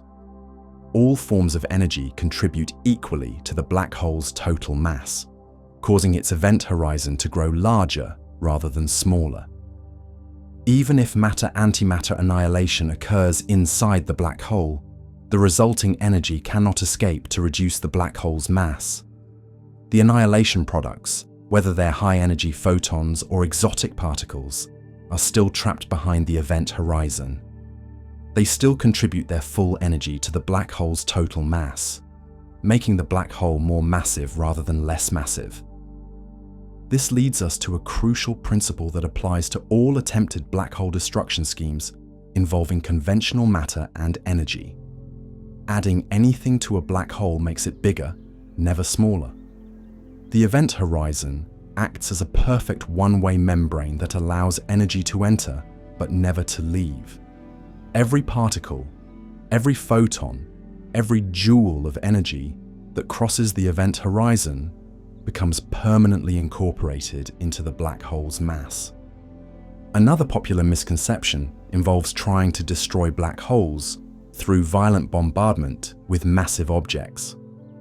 The reasoning behind this approach suggests that hitting a black hole with enough force might somehow break it apart or disrupt its structure. Perhaps colliding planets, stars, or even other black holes with sufficient violence could shatter the target black hole like a cosmic wrecking ball smashing through a building. This bombardment approach fails for the same fundamental reason as the antimatter scenario. Any massive object that collides with a black hole simply adds its mass and energy to the black hole's total. Instead of destroying the black hole, violent bombardment makes it larger and more powerful. When two black holes collide, they don't destroy each other. They merge to form a single larger black hole with mass approximately equal to the sum of the original masses. The merger of two black holes is actually one of the most spectacular events in the universe, releasing enormous amounts of energy in the form of gravitational waves. The Laser Interferometer. Gravitational Wave Observatory has detected dozens of these merger events, providing direct observational evidence of how black holes behave when they encounter each other. In every observed case, the result is a single larger black hole, never destruction or fragmentation. The energy released during black hole mergers comes not from the destruction of either black hole, but from the conversion of orbital kinetic energy and gravitational binding energy into gravitational waves. This energy represents only a small fraction of the total mass energy of the merging black holes, typically around 1 to 5%. The vast majority of the mass energy remains bound in the final merged black hole. Even more extreme bombardment scenarios involving relativistic projectiles traveling at nearly the speed of light fail to destroy black holes. High-energy cosmic ray particles routinely strike black holes throughout the universe, carrying energies that exceed anything achievable in human particle accelerators by many orders of magnitude. These impacts simply add their energy to the black holes they strike, contributing to gradual black hole growth rather than destruction. A third misconception involves trying to trap or contain Hawking radiation using mirrors or other reflecting surfaces arranged around a black hole. The reasoning suggests that if you could prevent Hawking radiation from escaping to infinity, you might be able to force it back into the black hole, somehow disrupting the evaporation process or creating conditions that destabilize the black hole structure. This mirror containment approach faces several fundamental problems. First, perfect mirrors don't exist in nature. Real materials absorb some fraction of incident radiation, converting it to heat that eventually gets radiated away. Even the best theoretical mirrors would gradually heat up and break down under the intense conditions near a black hole. More importantly, containing Hawking radiation in a mirror cavity doesn't eliminate it or send it back into the black hole. The trapped radiation simply accumulates in the cavity, building up temperature and pressure until it either destroys the mirror system or finds ways to leak out through imperfections. The black hole continues to evaporate into the mirror cavity, just as it would evaporate into free space. But now the evaporation products are contained in a smaller volume. If anything, mirror containment makes the situation worse for the black hole because the accumulated radiation in the cavity can fall back into the black hole, actually increasing its mass rather than decreasing it. The black hole would grow from absorbing the trapped Hawking radiation, completely defeating the purpose of the containment scheme. However, there's an interesting twist to the mirror scenario that relates to the super-radiant energy extraction we discussed earlier. If the mirrors are positioned correctly and the black hole is rotating, it might be possible to extract energy through super-radiant amplification of electromagnetic waves bouncing between the black hole and the mirrors.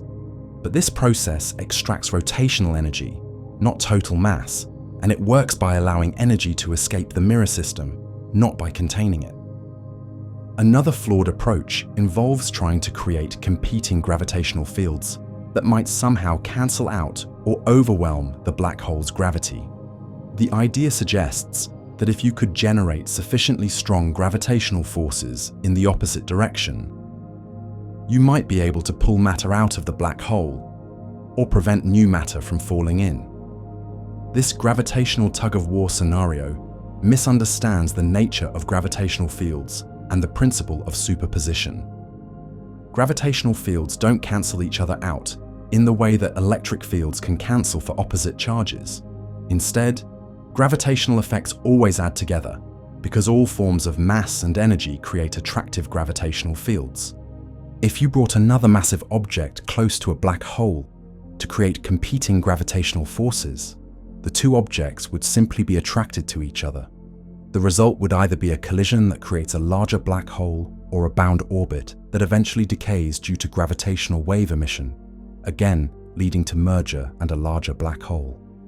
There's no configuration of gravitational sources that can extract matter from inside a black hole's event horizon. Some proposals involve using exotic propulsion systems or space-warping technologies to somehow pull material out of black holes. These schemes often invoke speculative physics like Alcubierre warp drives or traversable wormholes to suggest that sufficiently advanced technology might find ways around the event horizon barrier. While such exotic technologies remain theoretically possible within certain extensions of general relativity, they all require forms of exotic matter or energy that may not exist in nature. More importantly, even if such technologies could be developed, they would still be subject to fundamental conservation laws. You cannot extract energy from a black hole without providing equivalent energy from external sources, which defeats the purpose of black hole destruction. The recurring theme in all these failed destruction scenarios is that they violate fundamental principles of physics, particularly energy conservation and the structure of space-time around black holes. The event horizon is not merely a physical barrier that might be overcome with sufficient force or cleverness. It represents a fundamental feature of space-time geometry that cannot be circumvented through any classical means. Every classical destruction attempt ultimately runs into the same wall, the area theorem and its protection of event horizon stability. As long as you're dealing with ordinary matter and energy that satisfies reasonable energy conditions, the area of event horizons cannot decrease. This makes classical black hole destruction mathematically impossible, not just practically difficult. The persistence of these misconceptions about black hole destruction reflects our tendency to apply everyday experience to extreme situations where ordinary intuition fails. Black holes represent regimes of space-time curvature and gravitational field strength that have no analogues in terrestrial experience. The physics that governs their behavior often contradicts our common sense expectations about how objects should respond to various forms of attack or manipulation. Understanding what doesn't work is just as important as understanding what might work when it comes to black hole physics. The failed approaches help clarify the fundamental principles that make black holes so remarkably stable and permanent. They also highlight the extraordinary nature of the few mechanisms, like Hawking evaporation and quantum effects, that might actually provide pathways to black hole destruction. The lesson from these myth-busting exercises is that black holes are far more robust and well protected than popular imagination suggests. They cannot be destroyed through brute force, clever engineering with ordinary materials, or any other approach that relies on classical physics alone. Their event horizons act as perfect shields that protect the interior from any external attack, while ensuring that every assault only makes the black hole stronger. This robustness is not a limitation of current technology, but a fundamental feature of how space-time and gravity work in Einstein's theory of general relativity. No amount of technological advancement can overcome these basic physical principles, as long as we remain within the realm of classical physics and ordinary matter. The only hope for black hole destruction lies in quantum mechanical effects that can violate the classical energy conditions, or in exotic physics beyond our current understanding. This realization drives us to look beyond the familiar world of classical mechanics and everyday matter toward the strange and subtle realm of quantum field theory and speculative theoretical physics. As we move forward in our exploration, we carry with us a deeper appreciation for the fundamental forces that protect black holes from destruction. Understanding these protective mechanisms helps us better appreciate both the remarkable stability of black holes and the extraordinary nature of any process that might eventually overcome their defenses. Having exhausted the possibilities for active black hole destruction through classical and exotic mechanisms, we must turn our attention to the ultimate fate of black holes in the context of cosmic evolution. While we cannot easily destroy black holes through direct intervention, the universe itself provides a vast laboratory where the interplay between expansion, cooling, and quantum evaporation will ultimately determine whether black holes persist forever or eventually fade away into the cosmic background. The story of black holes in an expanding universe is fundamentally a story about temperature and thermal equilibrium. As we discovered when discussing Hawking radiation, black holes behave as thermodynamic objects with well-defined temperatures that depend inversely on their masses. But black holes don't exist in isolation. They're immersed in a universe filled with radiation, and the competition between the black hole's temperature and the temperature of its environment determines whether the black hole grows or shrinks. Currently, our universe is filled with cosmic microwave background radiation, the afterglow of the Big Bang that has been cooling and redshifting for nearly 14 billion years. This background radiation maintains a temperature of approximately 2.7 Kelvin throughout space, providing a thermal bath that affects all objects in the universe, including black holes. For any black hole to evaporate through Hawking radiation, its temperature must exceed the temperature of the surrounding cosmic microwave background. Only then can the black hole radiate more energy than it absorbs from its environment. But as we calculated earlier, stellar mass black holes have Hawking temperatures of only about 60 billionths of a Kelvin, which is extraordinarily cold compared to the current background temperature. This means that stellar mass and supermassive black holes are currently growing rather than shrinking. They absorb more energy from the cosmic microwave background than they emit through Hawking radiation. The absorption is extremely slow, but it's faster than the already glacial pace of Hawking evaporation.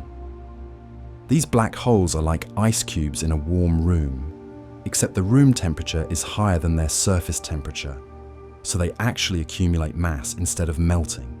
However, this situation is not permanent. The cosmic microwave background temperature decreases as the universe expands, following a precise mathematical relationship where temperature is inversely proportional to the scale factor of the universe.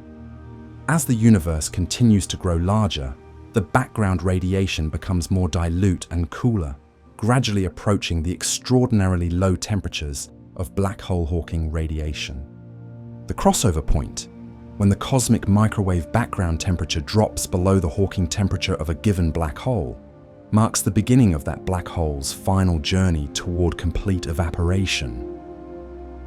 For stellar mass black holes, this crossover will occur when the universe has expanded by a factor of about 10 billion compared to its current size, which will happen in approximately 10 to the 13th years.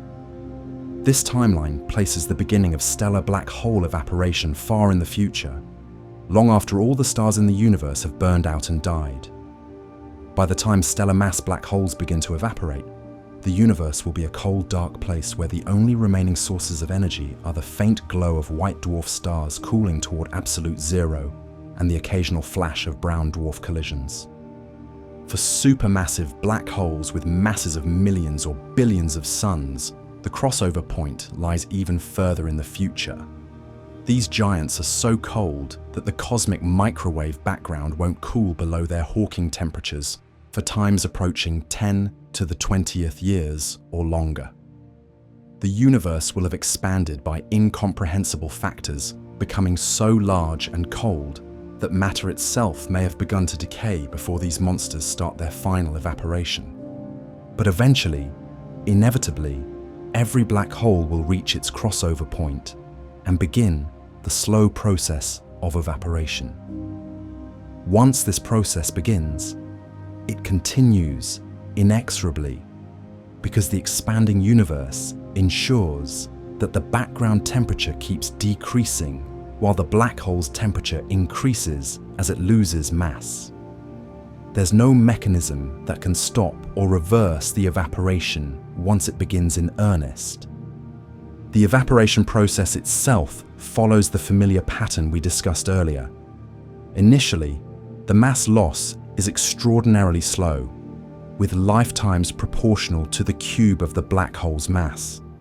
A solar mass black hole that begins evaporating in 10 to the 13th years will take an additional 10 to the 64th years to completely disappear.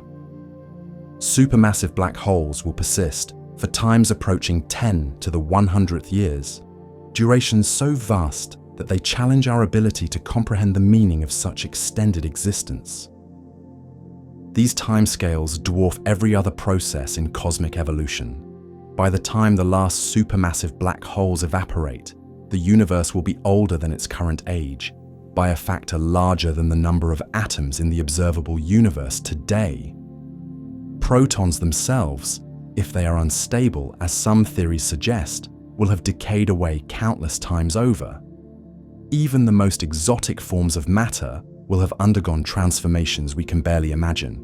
During these vast eons of black hole evaporation, the universe will be an almost unimaginably empty and cold place. The mean density of matter will have dropped to levels where individual particles are separated by distances larger than the current size of the observable universe. The temperature will have fallen to values so close to absolute zero that thermal motions become negligible compared to quantum zero-point fluctuations. In such a universe, black holes will be among the last remaining large-scale structures, slowly radiating away their mass in the form of elementary particles and radiation. Each evaporating black hole will be like a dying ember in an infinite cold hearth, providing the last traces of warmth and activity in an otherwise dormant cosmos. The final stages of black hole evaporation will be remarkably dramatic compared to the gentle process that characterizes most of their lifetimes. As a black hole shrinks, its temperature increases according to the inverse mass relationship, causing it to radiate more and more intensely. In the last moments of its existence, a black hole releases more energy than it radiated during all the previous eons combined. This creates a runaway process where smaller black holes evaporate faster than larger ones, leading to a hierarchy of final explosions. The smallest black holes will explode first, followed by progressively larger ones in a cosmic fireworks display that spans billions of years. Each explosion will be visible across vast distances, creating brief flashes of light and energy in an otherwise dark and empty universe. But there's an important caveat to this evaporation scenario that depends on the large-scale structure and evolution of space-time itself. Our current understanding suggests that the universe will continue expanding forever, driven by dark energy that causes the expansion rate to accelerate. This acceleration leads to what cosmologists call a de Sitter phase, where the universe approaches exponential expansion with a small but positive cosmological constant. In a de Sitter universe, space-time itself has a temperature associated with the accelerating expansion, similar to how black holes have Hawking temperatures. This de Sitter temperature is incredibly small, approximately 10 to the minus 30 Kelvin, which is far colder than any black hole temperature. This means that the de Sitter background won't interfere with black hole evaporation, even for the most massive black holes. The de Sitter temperature also sets a fundamental lower limit on how cold the universe can become. Even after all matter has decayed and all black holes have evaporated, the expanding space-time itself will maintain this minimum temperature through quantum fluctuations associated with the cosmological horizon. This represents the final thermal state of our universe, a faint whisper of energy density maintained by the geometry of space-time itself. However, our confidence in this long-term scenario depends on several assumptions about fundamental physics that may not hold over such extreme timescales. We're extrapolating our current understanding of cosmology and particle physics over time periods that exceed the current age of the universe by factors of 10 to the 90th power or more. It's entirely possible that new physics will intervene to change the story in ways we cannot currently predict. For example, if the cosmological constant is not truly constant but slowly evolves over cosmic time, the expansion rate of the universe could change dramatically. A decreasing cosmological constant could lead to universal collapse long before black holes have time to evaporate. An increasing cosmological constant could accelerate the expansion so rapidly that it tears apart space-time itself, potentially destroying black holes through mechanisms we don't yet understand. Similarly, if protons are unstable and decay over timescales of 10 to the 34 years, as predicted by some grand unified theories, this could affect the long-term evolution of black holes.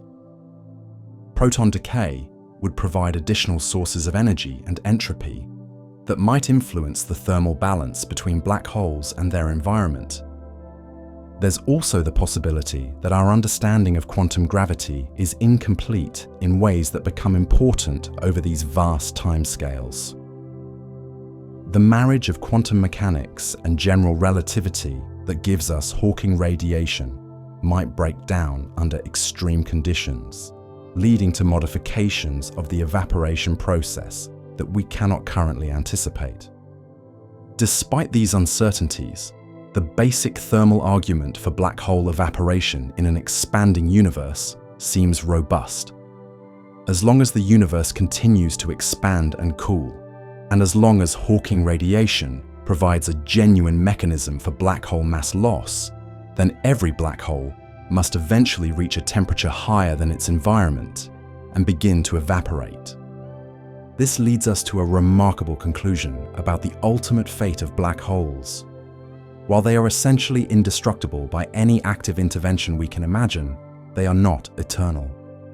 The passive process of cosmic expansion, combined with the subtle quantum effects that drive Hawking radiation, provides a mechanism for their eventual elimination that requires no technology, no exotic matter, and no violation of known physical laws.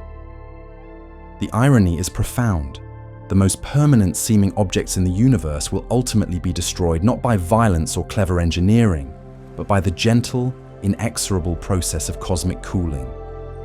The same expansion that carries galaxies away from each other and dilutes matter to ever lower densities will eventually provide the conditions necessary for black holes to evaporate completely. This cosmic perspective on black hole destruction reveals the deep connection between the largest scales of physics, cosmology, and the universe's evolution, and the smallest scales, quantum mechanics and particle physics. The fate of black holes is determined by the interplay between these extreme regimes, showing once again how the universe displays remarkable unity across its vast range of scales and phenomena. As we approach the final stages of our exploration into black hole destruction, we enter the realm of truly exotic physics, where the boundaries between established science and speculative theory become increasingly blurred. While the mechanisms we've discussed so far operate within the framework of known physics, albeit often at the very limits of our understanding, the scenarios we're about to explore venture into territories where our current theories may be incomplete or entirely wrong. These exotic possibilities represent the wild cards of black hole physics, phenomena that could potentially rewrite the rules of the game in ways we can barely imagine. While we must emphasize that these scenarios are highly speculative and may never occur in the real universe, they illustrate the profound depths of mystery that still surround black holes and the fundamental nature of space-time itself. Perhaps the most dramatic possibility for cosmic-scale black hole destruction involves a phenomenon known as vacuum decay. According to quantum field theory, the vacuum state of space itself may not be as stable as it appears. What we perceive as empty space might actually be a metastable state, like a ball balanced precariously on a hilltop, capable of rolling down to a lower energy configuration under the right conditions. The idea of vacuum metastability arises from our understanding of scalar fields, particularly the Higgs field that gives particles their mass. Current measurements suggest that the Higgs field exists in a local minimum of its potential energy, creating a stable vacuum that has persisted since the early universe. However, theoretical calculations indicate that there might be deeper energy minima accessible to the Higgs field, representing more stable vacuum states with entirely different physical properties. If our current vacuum is indeed metastable, then it's possible for quantum fluctuations or high-energy processes to trigger a phase transition to the true ground state. This transition would begin as a bubble of true vacuum expanding at the speed of light, rewriting the laws of physics as it grows. Inside the bubble, particles would have different masses, fundamental constants would take on new values, and the entire structure of matter and energy would be transformed. For black holes caught in such a vacuum decay bubble, the consequences would be catastrophic and completely unpredictable. The event horizon, which depends on the precise form of Einstein's equations and the properties of spacetime, might cease to exist under the new physics. The black hole's mass, charge, and spin might be redefined or become meaningless in the context of the new vacuum state. In some scenarios, vacuum decay could simply erase black holes from existence, not through any physical process we currently understand, but by changing the fundamental laws that make black holes possible. In other scenarios, black holes might be transformed into entirely different types of objects with properties that have no analog in our current physics. The timescale for vacuum decay, if it occurs at all, is completely unknown. The process could begin tomorrow, triggered by a high-energy cosmic ray collision, or a quantum fluctuation in empty space. Alternatively, vacuum decay might be so improbable that it would never occur even over timescales vastly longer than the current age of the universe. We simply don't have enough understanding of the fundamental scalar field potential to make reliable predictions. Another exotic possibility for black hole destruction involves the hypothetical existence of negative mass matter. In general relativity, while positive mass creates attractive gravitational fields that pull objects together, negative mass would create repulsive gravitational fields that push objects apart. Such material would represent a complete violation of all the energy conditions that protect black holes through the area theorem. If negative mass matter existed and could be manufactured or controlled, it would open up possibilities for black hole destruction that seem almost magical by current standards. A stream of negative mass directed into a black hole could potentially reduce the black hole's total mass energy, causing its event horizon to shrink. With sufficient negative mass, it might be possible to reduce a black hole's mass all the way to zero, causing it to disappear entirely. The gravitational effects of negative mass would be truly bizarre. A negative mass object would fall upward in Earth's gravitational field, accelerating away from the surface rather than toward it. If you pushed on a negative mass object, it would accelerate toward you rather than away from you, creating the possibility of runaway motion, where a positive mass chases a negative mass in an eternal acceleration. However, the existence of negative mass faces severe theoretical problems that make most physicists doubt its possibility. Negative mass would violate the weak energy condition that underlies many fundamental theorems in general relativity. More seriously, negative mass could be used to construct perpetual motion machines and time machines, potentially violating causality and energy conservation. The quantum inequalities we discussed earlier also seem to forbid the existence of macroscopic amounts of negative mass. While quantum mechanics allows temporary negative energy densities in small regions for brief periods, scaling these effects up to macroscopic objects appears to be impossible without violating fundamental principles of quantum field theory. Nevertheless, some speculative theories in quantum gravity suggest that negative mass might exist under extreme conditions or in higher dimensional spacetimes. If such matter could somehow be accessed or created, it would represent the ultimate tool for black hole destruction, capable of eliminating even the irreducible mass that protects black holes from all classical destruction mechanisms. Moving into even more speculative territory, recent developments in theoretical physics have suggested deep connections between quantum mechanics, general relativity, and information theory that could revolutionize our understanding of black holes. The Einstein-Rosen equals Einstein-Podolsky-Rosen conjecture, known as ER equals EPR, proposes that quantum entanglement between particles might be geometrically equivalent to wormhole connections in space-time. If this conjecture is correct, then the interior of a black hole might not exist as an independent region of space-time, but rather as a quantum information theoretic construct that exists only in relation to external observers. The black hole's interior could be a holographic projection of information encoded on the event horizon, with no independent physical reality. Such a radical reinterpretation of black hole physics could completely change our understanding of what it means to destroy a black hole. If the interior doesn't really exist as a separate space-time region, then black hole destruction might be more like erasing a holographic recording than dismantling a physical object. The mechanisms for such erasure would presumably involve quantum information processing techniques that we can barely imagine with current technology. The firewall paradox, another cutting-edge development in black hole physics, suggests that the event horizon might not be the smooth, invisible boundary that classical general relativity predicts. Instead, quantum effects could create a firewall of high-energy particles right at the horizon that would incinerate any infalling observer. If firewalls exist, they could dramatically alter the dynamics of black hole formation and evaporation. Some proposed resolutions to the firewall paradox involve modifications to the structure of spacetime near black holes that could affect their stability and longevity. These modifications might create new pathways for information and energy to escape from black holes, potentially accelerating their evaporation or creating entirely new destruction mechanisms.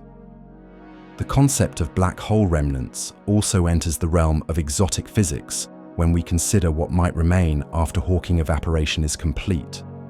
Some theories suggest that black holes don't evaporate entirely, but leave behind stable remnants with the mass of elementary particles, but containing vast amounts of information about everything that ever fell into the original black hole.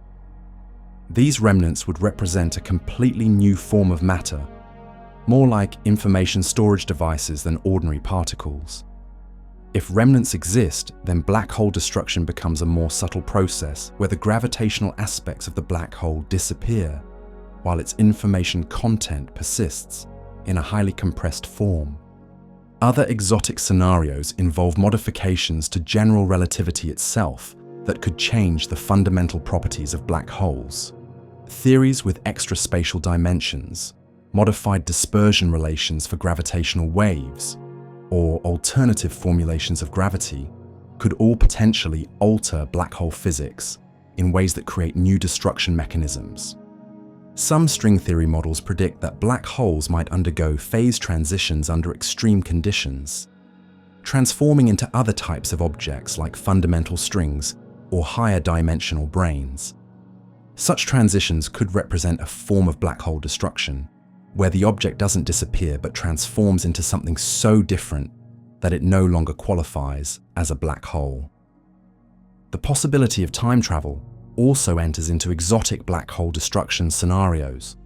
If closed time-like curves or other time travel mechanisms exist, it might be possible to travel back in time and prevent a black hole from forming in the first place.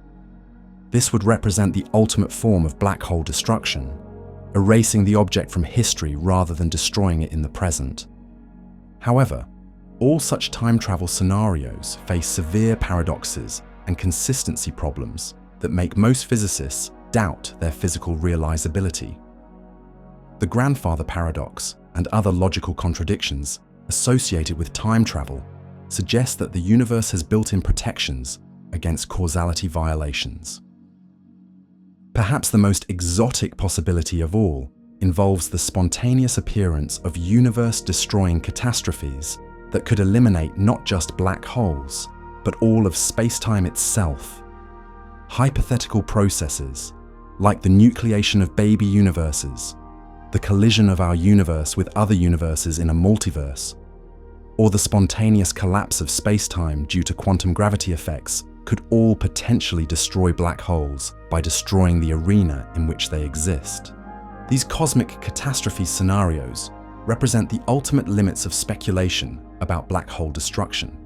They move beyond the destruction of individual black holes to consider the elimination of the very space-time framework that makes black holes possible.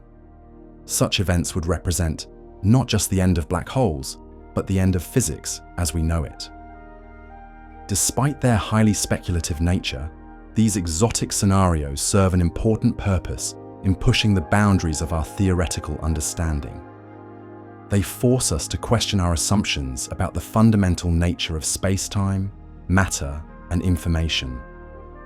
They also highlight the vast depths of mystery that still surround black holes and the extreme conditions they represent. The lesson from these wildcard scenarios is that our current understanding of black hole physics, impressive as it may be, likely represents only a small fraction of the full story.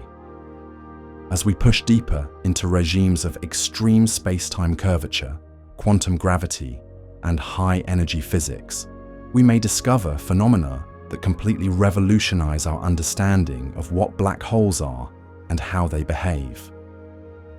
While we cannot rely on any of these exotic mechanisms to provide practical solutions to black hole destruction, they remind us that the universe is far stranger and more wonderful than our current theories suggest. The ultimate fate of black holes may be determined not by the subtle processes we've explored in detail, but by exotic physics that we have not yet discovered or even imagined. After journeying through the vast landscape of theoretical possibilities for black hole destruction, from the ironclad protections of classical general relativity to the exotic speculations at the frontiers of modern physics, we arrive at a moment of reflection. What have we learned about the nature of black holes, the limits of physical law, and the meaning of destruction itself in the context of cosmic evolution? Our exploration began with what seemed like a simple question: can black holes be destroyed? But as we delved deeper into the physics, we discovered that this question touches on some of the most profound mysteries in science. The answer depends not just on our understanding of gravity and quantum mechanics, but on fundamental questions about the nature of space-time, information, and reality itself. In classical general relativity, the answer is unambiguous and absolute. Black holes cannot be destroyed. The area theorem stands as an impenetrable mathematical barrier, declaring that event horizons can never shrink under any circumstances involving ordinary matter and energy. This classical indestructibility isn't merely a limitation of current technology or engineering capability. It represents a fundamental feature of how space-time behaves according to Einstein's equations. The event horizon acts as a perfect one-way membrane, allowing anything to fall in, but nothing to escape. Every particle, every photon, every joule of energy that crosses this boundary becomes permanently incorporated into the black hole's mass, making it larger and more gravitationally powerful. From this classical perspective, black holes are cosmic roach motels where things check in but never check out. But quantum mechanics changed everything. Stephen Hawking's revolutionary discovery that black holes emit thermal radiation opened the first genuine pathway to black hole destruction. Through the subtle interplay of quantum field fluctuations and curved spacetime, black holes slowly evaporate, returning their mass energy to the universe over unimaginably long periods. For the first time, we had a scientifically credible mechanism that could eliminate black holes entirely. Yet even this quantum pathway to destruction operates on timescales so vast that they challenge our ability to comprehend their meaning. A solar mass black hole requires 10 to the 64th years to evaporate completely, a duration that exceeds the current age of the universe by a factor larger than the number of atoms in the observable cosmos. Supermassive black holes persist for times approaching 10 to the 100th years, durations so extreme that they make infinity seem close by comparison. These timescales reveal something profound about the relationship between possibility and practicality in physics. While Hawking evaporation makes black hole destruction theoretically possible, it does so over periods that render the process essentially irrelevant to any conceivable practical purpose. The black holes will outlast everything else in the universe by factors that strain the imagination. Our investigation of accelerated destruction mechanisms revealed both tantalizing possibilities and harsh limitations. Black hole mining through quantum thermodynamics offers a conceptual framework for extracting energy more rapidly than natural evaporation. But the engineering challenges are so severe that implementation seems impossible with any foreseeable technology.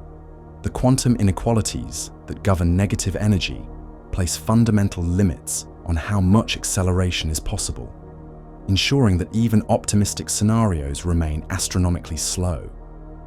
The extraction of rotational energy through superradiance and the Penrose process demonstrates that black holes aren't entirely inaccessible to energy extraction. We can, in principle, strip away their spin and reduce them to their irreducible mass. But this irreducible mass represents the true core of the black hole, the pure gravitational binding energy that cannot be touched by any classical mechanism. Even the most efficient energy extraction leaves behind a Schwarzschild black hole that remains as permanent as ever. This brings us to a crucial insight about what we mean by destruction in the context of black hole physics. Complete elimination of a black hole requires mechanisms that go beyond classical physics and ordinary matter. Only quantum effects like Hawking radiation or exotic physics involving negative energy densities, vacuum decay, or modifications to general relativity itself offer pathways to true black hole destruction. But even quantum destruction through Hawking evaporation raises profound questions about what happens to the information that falls into black holes. If black holes evaporate completely, leaving behind only random thermal radiation, then all the information about the particles that form them appears to be destroyed. This would violate the principle of quantum mechanical unitarity, which requires that information be conserved in all physical processes. The black hole information paradox remains one of the deepest unsolved problems in theoretical physics. Its resolution may require radical revisions to our understanding of space-time, quantum mechanics, or both. Some proposed solutions suggest that black holes don't actually destroy information, but encode it in subtle correlations within the Hawking radiation. Others propose that remnants persist after evaporation, containing all the information in compressed form. These information theoretic considerations suggest that the question of black hole destruction may not have a simple yes or no answer. The fate of a black hole may depend on subtle quantum mechanical processes that we don't yet understand. The black hole might disappear as a gravitational object, while its information content persists in forms we can barely imagine. The exotic scenarios we explored in our final chapters remind us that our current understanding of physics, impressive as it may be, likely represents only a small fraction of the complete picture. Vacuum decay could rewrite the laws of physics that make black holes possible. Negative mass could provide tools for destruction that seem magical by current standards. Modifications to general relativity or discoveries in quantum gravity could reveal entirely new mechanisms for black hole elimination. Yet even as we speculate about these exotic possibilities, we must acknowledge their highly uncertain nature. Science progresses through careful observation and rigorous testing, not through speculation alone. While these wildcard scenarios stretch our imagination and push the boundaries of theoretical possibility, they remain far from established physics. This leads us to a broader philosophical question about the relationship between destruction and transformation in physical systems. When we ask whether black holes can be destroyed, we're implicitly assuming that destruction means complete elimination, the total conversion of the black hole into something else. But physics often reveals that apparent destruction is actually transformation. When matter and antimatter annihilate, they don't disappear, but transform into energy in the form of photons. When stars explode as supernovas, they don't vanish, but transform into neutron stars, black holes, and dispersed stellar material. Even in Hawking evaporation, the black hole doesn't simply disappear, but gradually converts its mass into elementary particles and radiation that escape to infinity.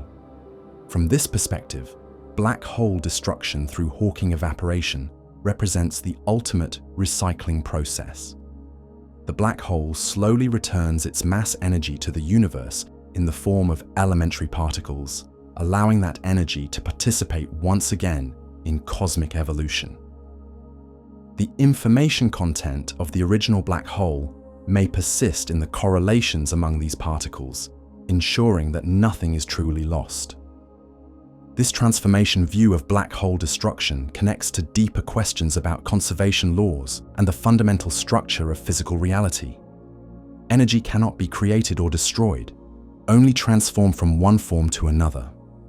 Information, if quantum mechanics is correct, cannot be destroyed, but only rearranged or encoded in different forms. Even space-time itself may be subject to transformation rather than absolute creation or destruction. The practical implications of our exploration are both humbling and inspiring. On one hand, we've discovered that black holes are far more robust and permanent than popular imagination suggests. They cannot be destroyed through brute force, clever engineering with ordinary materials, or any approach that relies solely on classical physics. Their protection by the area theorem and the fundamental structure of space-time makes them nearly indestructible by any practical means. On the other hand, we've learned that even the most permanent seeming objects in the universe are subject to change and eventual elimination through quantum processes. Nothing in the universe is truly eternal. Even black holes, despite their apparent permanence, will eventually evaporate away through the patient operation of quantum mechanical effects. This duality between robustness and eventual decay reflects a deeper truth about the universe itself.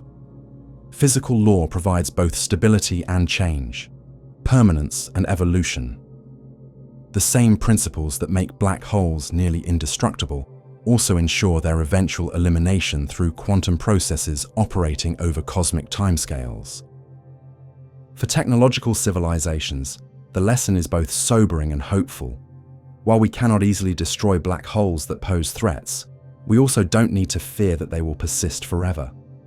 The universe itself provides mechanisms for their eventual elimination, operating through the subtle but inexorable processes of quantum mechanics and cosmic expansion. The study of black hole destruction also reveals the remarkable unity and elegance of physical law. The same principles that govern the behavior of elementary particles also determine the fate of the most massive objects in the universe. Quantum mechanics, general relativity, and thermodynamics work together to create a coherent picture of cosmic evolution, where even the most extreme objects participate in the grand cycles of creation and destruction. Perhaps most importantly, our exploration has shown us the profound depths of mystery that still surround black holes and the fundamental nature of space-time. Despite decades of theoretical and observational progress, black holes continue to challenge our understanding and reveal new puzzles. The information paradox, the nature of singularities, and the relationship between quantum mechanics and gravity remain largely unsolved.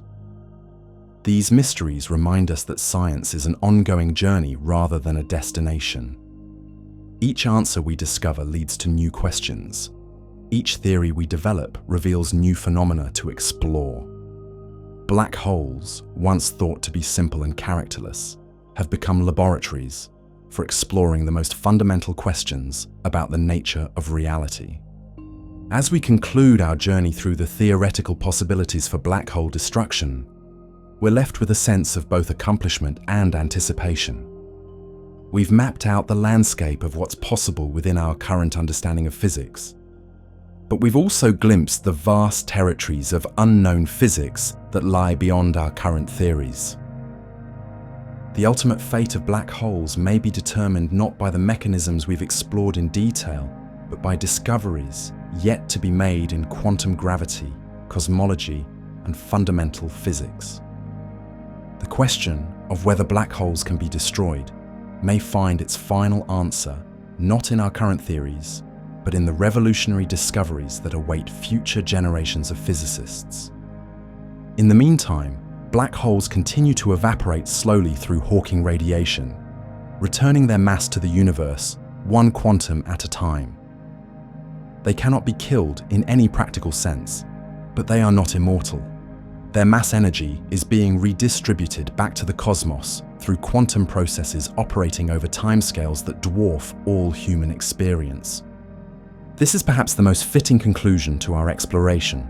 Black holes are neither completely indestructible nor easily destroyed. They occupy a middle ground where quantum mechanics provides a pathway to elimination that operates so slowly as to be nearly irrelevant to any conceivable practical purpose. They will be among the last objects to fade from the universe, but fade they will, returning their energy to the cosmic background and leaving behind only the faint echo of Hawking radiation as testimony to their once mighty presence.